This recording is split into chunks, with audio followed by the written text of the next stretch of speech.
remotely today, so why don't we start by just taking a moment of silence.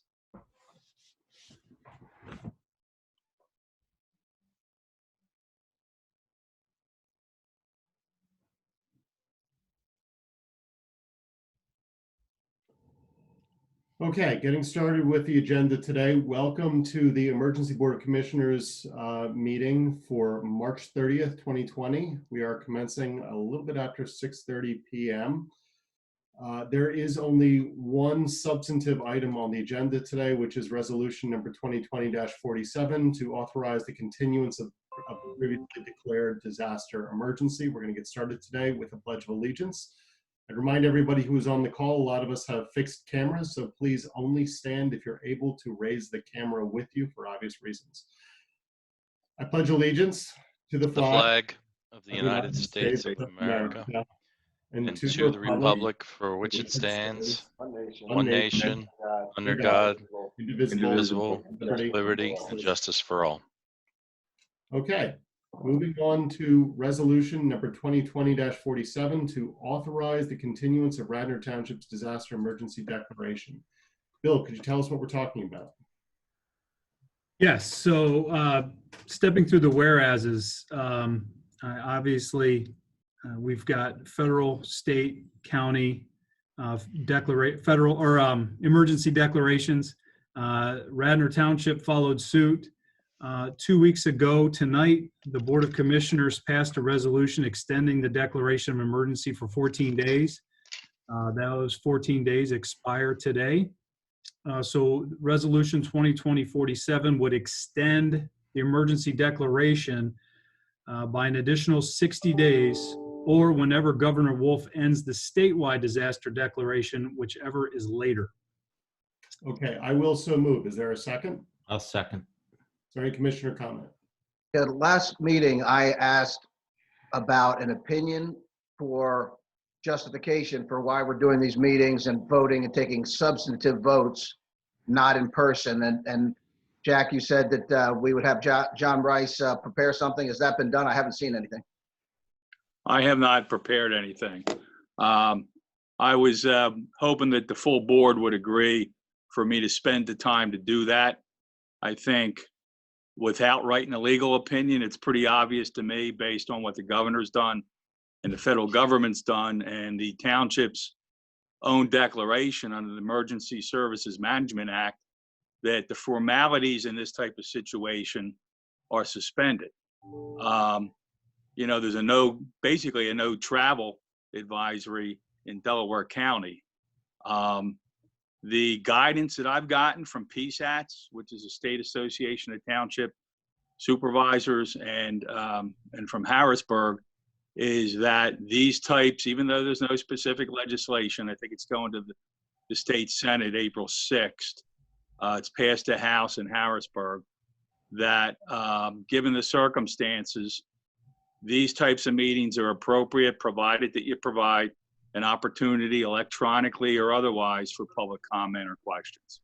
So Radnor's doing that. Every municipality that we've been dealing with is providing different ways for public comment or to view the meeting. Some municipalities have no technology at all, which makes it a little bit challenging. They're recording meetings and then posting them within 24 hours. So that's the legal authority, Rich. Yeah, I understand all that, and I don't disagree with any of it. It just, that's not what it says in the charter. So that's what I'm referring to. Well, but it's not a formality, John. This is more than that. All right, understood. That's the answer I'm going to get. Secondly, I've been getting a lot of complaints about closing the trail, and I would ask that we open the trail and just require people to stay 6 feet apart. I think they can handle it. It's the springtime, and I would ask that we do that. And this emergency declaration, I know, has been used and has its justification for closing the trail. And I would ask that we at least open the trail for the springtime for the people that are stuck at home.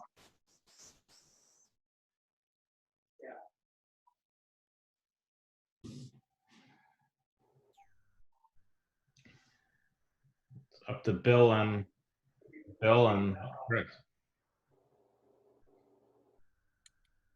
Do you want me to respond now, or is there more?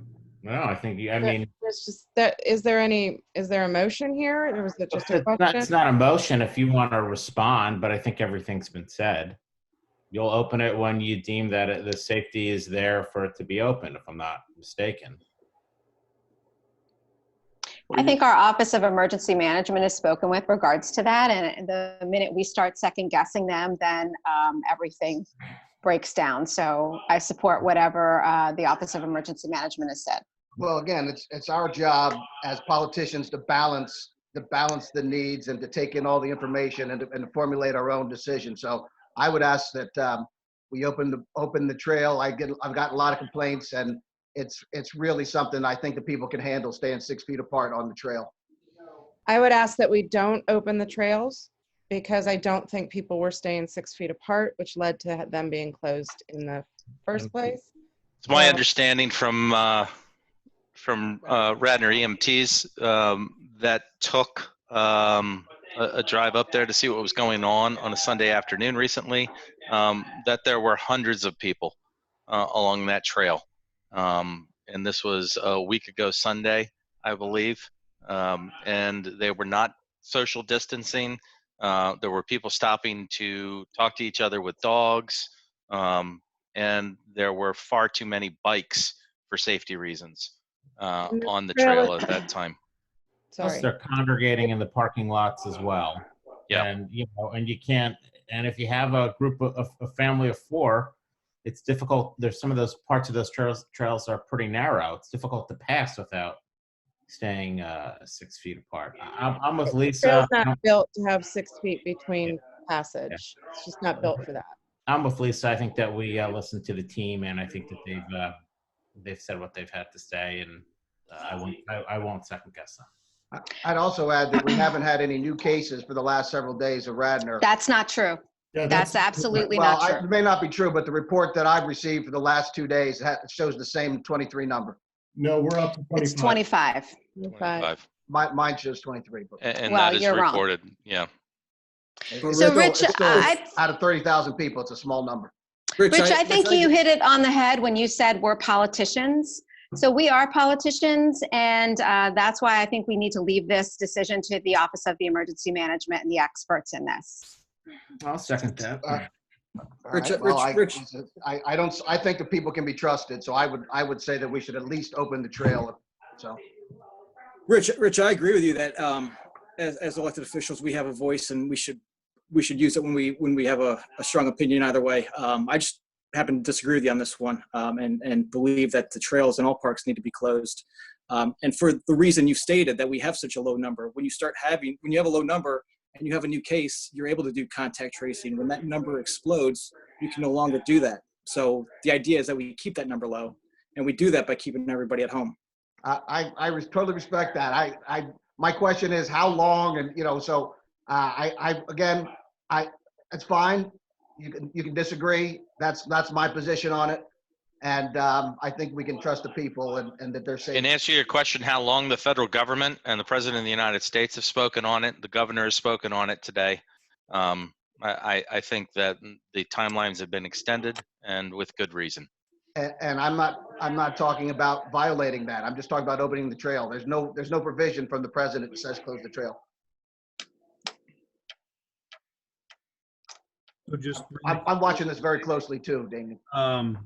just for the benefit of anybody who might be watching this meeting that didn't get to tune in when we did this Wednesday night, or tune into the meeting we had in the Radnorshire room 2 weeks ago. The decision on the closing the trail in the parks has nothing to do with trust. It has to do with the fact that, and it's been pointed out by some of the other comments by the commissioners, is that the trail itself is not conducive to the large numbers of people who are showing up there. The parking lot is tight. The trail itself is tight. There's nowhere to go to escape the masses of people that were congregating there. So even if everyone did everything within their power to socially distance themselves, it still was not an environment that was consistent with the messages that and the recommendations we're getting from the federal and state levels of government, that that are telling us that places where people congregate and places where people can get together is a bad idea. So I said it the last time we talked about this, I'll say it again, is it's not an easy decision. It's not something that we're excited about, but at the end of the day, the Office of Emergency Management's whole mission on this is to limit the spread of the virus. And in order to successfully do that, we need to limit the places that folks have an opportunity to gather. Well, just one more point on that. I think we have equally dangerous situations in stores, and I was at the grocery store and at Home Depot. I think if we can handle it there, we can handle it on the trail. Stores. The township doesn't have the ability to regulate. But again, I think that if we can handle it there, we can handle it on the trail. Those are those are life needs. I think they're all essential. I think they're all essential, Damien. Well, it's funny because as I look out my window now, I mean, there's probably been 20 people that have come jogging, strolling, walking by. Our streets are open. Our streets are wide. Our streets are a lot safer than the trail. Well, I don't know. The streets are not for people to walk on. The streets are for cars, and that's been a long time position of the police. We don't want people walking in the streets, and it is dangerous in my street. There's no sidewalks, so we don't. I'm going to say on King of Prussia Road or many of the roads around me. I don't hear any consensus to open the trail. So can we move on? If you want, Rich. I'm not sure what this discussion is. Yeah, Rich, you want to make a motion to close the trail? Well, first we have to dispose of the motion that's in front of us. So, okay, it sounds like we're basically talked out now. Is there any additional commissioner comment before I read the public comment? Hearing none, I will move on to public comment. The first public comment came in at 6:33 p.m. It is from Caroline Stewick. I apologize in advance to people for butchering your names. Maybe for the next meeting, I would be grateful to give me a pronunciation guide unless your name is. Hello, Radnor Board of Commissioners. I'm hoping I can hear back from someone. I'm getting a ton of background noise, so I'm going to mute everybody. You know who it is. Hello, Radnor Board of Commissioners. I'm hoping I can hear back from someone about Mr. Booker's public, inaccurate, and misleading comments made re COVID-19. It is important that this message be pulled down so as not to mislead the people of Radnor Township. This could hurt citizens and potentially endanger people's lives. I would hope this is taken seriously by the board.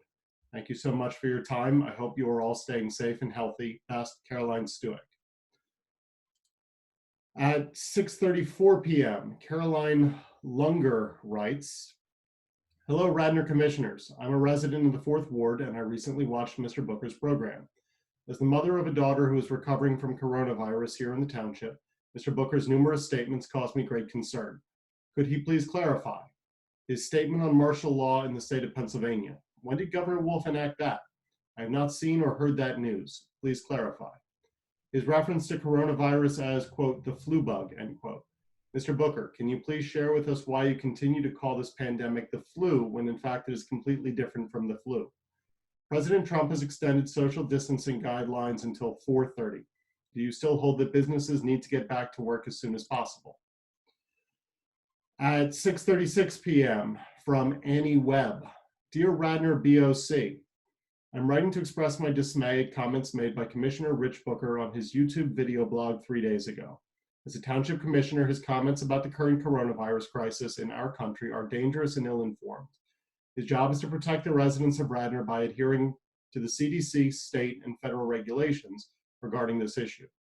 The fact that he repeatedly calls the disease a, quote, flu bug, end quote, demands that we, quote, get back to work immediately, end quote, and continually diminishes the threat proves that he cannot be trusted to keep us safe and that he is not looking at science or listening to doctors to inform himself on facts.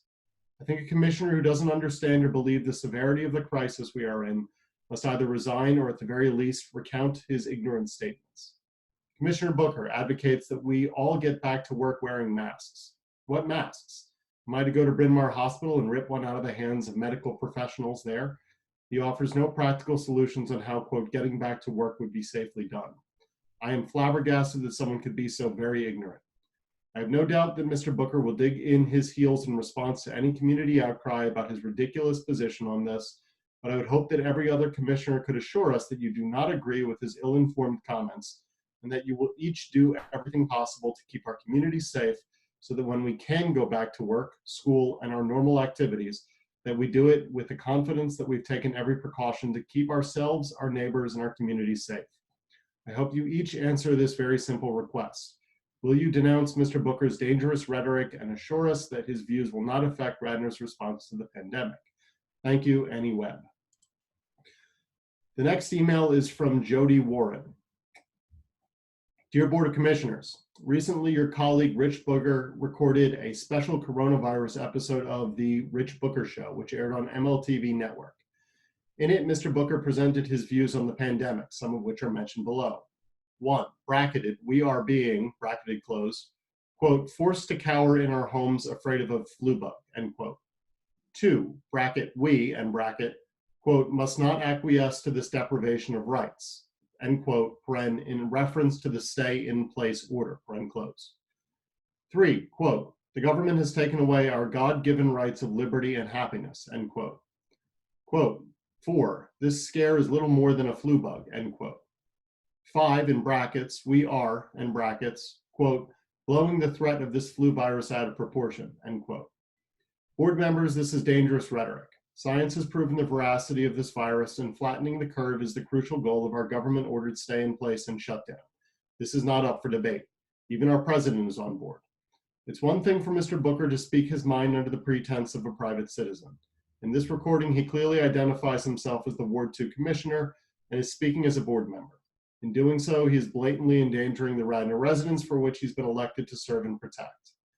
While we all know Mr. Booker has a tendency towards distraction when attempting to make a point, rarely has his histrionics risen to the level of such a danger to our citizens. Those of us who have family, friends, and neighbors affected by the virus, or our frontline medical workers, are all too aware of the seriousness we face. Frankly, his comments are frightening and insulting to those risking their lives to save others. There may not be any legal ramifications that the board can enact at this time, so I appeal to Mr. Booker directly. Quote, I beg your pardon, colon, cease this inflammatory speech regarding the COVID-19 virus and apologize to your constituents. I also ask the board to support this effort and to call Mr. Booker to task. With respect, Jody Warren. At 6:43 p.m., John Nagel writes, the majority is correct and Booker is wrong. The number is low because we are following recommendations. John Nagel. At 6:45, Ann Pereira Ogan writes, I just watched Mr. Booker's paren, let's call it COVID-19 paren close video. There's so much I would like to say, but I have a feeling my neighbors and friends are providing plenty of opinion. So stated simply, I would like to provide a point of view for him to consider. For 27 years, I have worked at administration for an organization that provides post-acute rehabilitation and long-term care for individuals, mostly young adults, who have sustained traumatic brain injuries and spinal cord injuries. As of this moment, our patients are safe from COVID-19, but we are fighting to keep our staff healthy so that our patients remain COVID-19 free.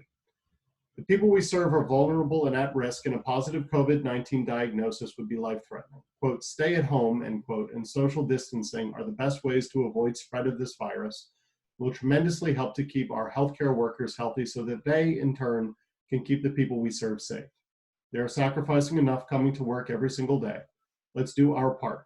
Our staff and patients are your neighbors, co-workers, classmates, friends. Please, Mr. Booker, reconsider your position.